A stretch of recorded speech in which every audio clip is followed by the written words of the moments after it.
පුතේ ඔයගොල්ලන්ගේ A level exam එකට geography වල අනිවාර්යෙන් ලකුණු 20ක් යන පාඩමක් තියෙනවා. ඒ කියන්නේ හැම අවස්ථාවකදී මේ පාඩමෙන් ප්‍රශ්න අහලා තියෙනවා. ඒ තමයි භූරූප කියන පාඩම.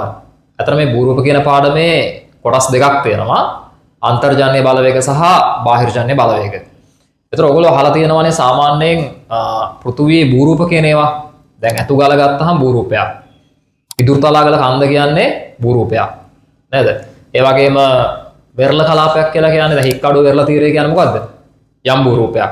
ඒතර මෙන්න මේ කියන භූරූප සමහර රටවල් වෙනස්ම જાතියවක් තියෙනවා. දැන් උදාහරණයක් විදිහට කිව්වොත් ජපානයේ වගේ රටක ගිනි කඳු තියෙනවා. ඉතාලියේ විසුවියස් අන්න ඒ වගේ. එහෙනම් මේ භූරූප කියන ඒවා රටින් රටට ප්‍රදේශයෙන් ප්‍රදේශයට වෙනස් වෙනවා. ඒතර මෙන්න මේ කියන භූරූප පාඩම තුළ අපි සාකච්ඡා කරන්නේ මෙන්න මේ භූරූප ඇති වෙන්නේ කොහොමද? ඒ ඇති වෙන්න බලපාන ක්‍රියාවලින් මොනවද කියන එක. ඒතර උදා ලෝකේ භූරූප නිර්මාණය වෙන්න බලපාන ප්‍රධාන ක්‍රියාවලි දෙකක් තියෙනවා. හරි? එකක් තමයි දැන් මම යන්නේ මේ පෘථුවිය. පහිතන්න කොහෙන් පෘථුවිය කියලා.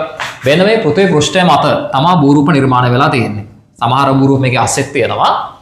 ඒතර මෙන්න මේ කියන පෘථුවි පෘෂ්ඨය මත භූරූප නිර්මාණය වෙද්දී බලවේග දෙකක් හේතු වෙනවා. එක බලවේගයක් තමයි මේ පොළව අභ්‍යන්තරයෙන් එන බලවේග.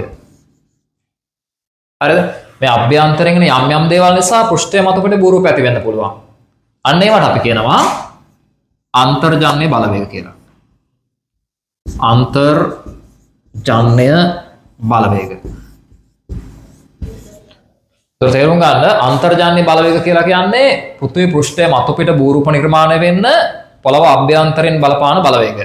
එතකොට පුතා මේ අන්තර්ජානීය බලවේග නැවත බෙදෙනවා කොටස් හතරකට. හරිද? කොටස් හතර තමයි එකක් තැටිභූකාරක ක්‍රියාවලිය. ඊට පස්සේ යමකම ක්‍රියාවලිය. ඊට පස්සේ භූමි කම්පා ක්‍රියාවලිය. ඊළඟට භූ චලන ක්‍රියාවලිය. එන අන්තර්ජානීය බලවේග වල ප්‍රධාන කොටස් හතරක් තියෙනවා. මොනවද? තැටිභූකාරක ක්‍රියාවලිය, යමකම ක්‍රියාවලිය, භූමි කම්පා ක්‍රියාවලිය, භූ චලන ක්‍රියාවලිය.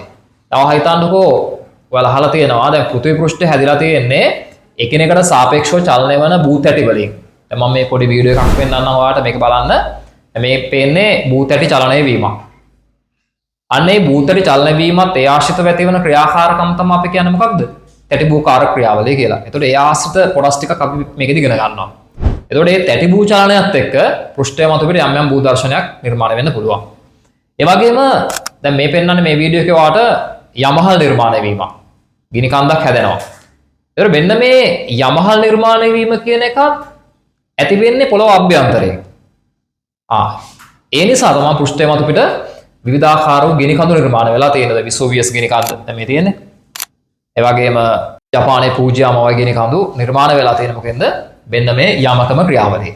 ඊළඟට සමහර අවස්ථාවල පෘෂ්ඨය මත පිට ලොකු භූමිකම්පා වෙන්න පුළුවන්. ඒකෙන් පෘථිවි පෘෂ්ඨයේ ලොකු විභේද, පැලීම් වගේ දේවල් නිර්මාණය වෙන්න පුළුවන්.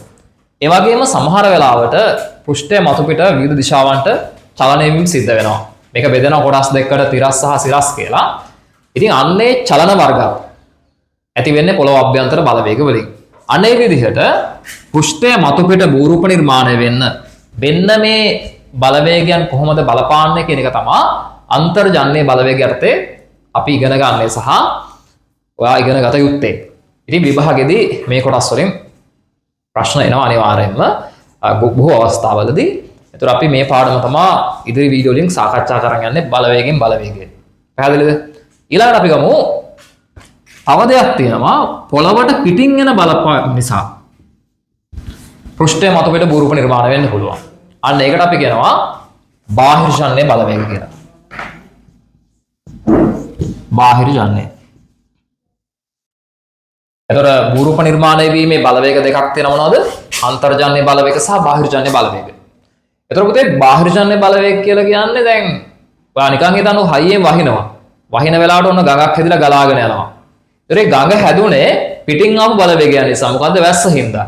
අන්න ඒ විදිහට පෘෂ්ඨයට පිටින් ඇති වෙන දේවල් නිසා භූරූප නිර්මාණය වීමේ ක්‍රියාවලට අපි කියනවා බාහිර්ජානීය බලවේග කියලා. ඒතර බාහිර්ජානීය බලවේගත් ප්‍රධාන පහක් තියෙනවා. එකක් තමයි ගංගා ක්‍රියාවලිය, සුළං ක්‍රියාවලිය, ග්ලැසියර් ක්‍රියාවලිය, ඊට පස්සේ තරංග ක්‍රියාවලිය, ඊට පස්සේ භූගත ජලයාශ්‍රිත ක්‍රියාවලිය. මේට අමතරව මේකට ගන්නවා නායම් ස්කන්ධ හයනය කියන එකත්. එතකොට ගංගා, සුළං, ග්ලැසියර්, තරංග, භූගත ජලයේ ක්‍රියාවලිය නැති වෙන්නේ පෘෂ්ඨයට පරිබාහිරින්. ඉතින් අන්නේ පරිබාහිර බලවේග නිසා පොළොව මත පිට භූරූප හැදීමේ ක්‍රියාවලියට අපි කියන මොකද්ද? බාහිරජන්‍ය බලවේග. ඒතර මම ඔයාලට පෙන්නන්නම්. දැන් මේ තියෙන්නේ දිය ඇල්ල. මේ දිය ඇල්ල ඇති වෙලා තියෙන මොකෙන්ද? ගංගා ක්‍රියාවලියෙන්. දැන් මේ රූපේ බලන්න. මේකේ පෙන්නන්නේ සොයිගම කියන ලක්ෂණය. මේ සොයිගම ඇති වෙලා තියෙන කාන්තාරවල සුළඟේ බලවේග වලින්. දැන් මම පෙන්නවා සර්ක කියන ලක්ෂණය. ග්ලැසියර් වල. ඒතර සර්කේ නිර්මාණය වෙන්නේ ග්ලැසියර් ක්‍රියාවලියෙන්. හිම තියෙන ප්‍රදේශවල. ඒ වගේම මේ පෙන්වන්නේ වෙරළ කලාපය. මේ වෙරළ කලාපයේ තියෙන තුඩු ලක්ෂණ, බොහෝ ලක්ෂණ නිර්මාණය වෙලා තියෙන්නේ මොකෙන්ද? සාගර තරංගවල බලපෑමෙන්. ඒ වගේම දැන් මම පෙන්වනවා මෙතන මේ හිරි ළඹ කියන ලක්ෂණය හුණුගල් ගුහාවක. ඒතර ඒක ඇති වෙලා තියෙන්නේ භූගත ජලයේ ක්‍රියාවලියෙන්. ඉතින් අන්න ඒ විදිහට වෙන්න මේ බලවේග මත භූරූප නිර්මාණය වෙන්නේ කොහොමද කියන එක අපි කතා කරනවා බහිර්ජන්‍ය බලවේග කියන කොටස තුල. එහෙනම් අපි නිර්වචන දෙක අපි ඔළුවට ගමු. පෘථිවි පෘෂ්ඨයට පරිබාහිර බලවේග හේතුවෙන් භූරූප නිර්මාණය වීමේ ක්‍රියාවලට කියනවා බාහිර්ජන්‍ය බලවේග. පෘථිවි පෘෂ්ඨයේ මත පිට භූරූප නිර්මාණය වෙන්න පොළව අභ්‍යන්තරයෙන් බලපාන බලවේග වලට කියනවා මොකද්ද? අන්තර්ජන්‍ය බලවේග. ඒතර මේ පාඩම තුල අපි ඉදිරියට සාකච්ඡා කරන්නේ වෙන්න මේ බලවේග දෙක මගින් භූරූප නිර්මාණය වීමේ ක්‍රියාවලිය. ඒතර මේකේ විධිමත් නිර්වචනත් එක්ක සාකච්ඡා කරා යන්න. දැනට ඔයාලට ප්‍රධාන අදහස තේරුණා මම හිතන්නේ. අන්තර්ජන්‍ය කියන්නේ යටින් එන ඒවා, බාහිර්ජන්‍ය කියන්නේ පිටින් එන ඒවා.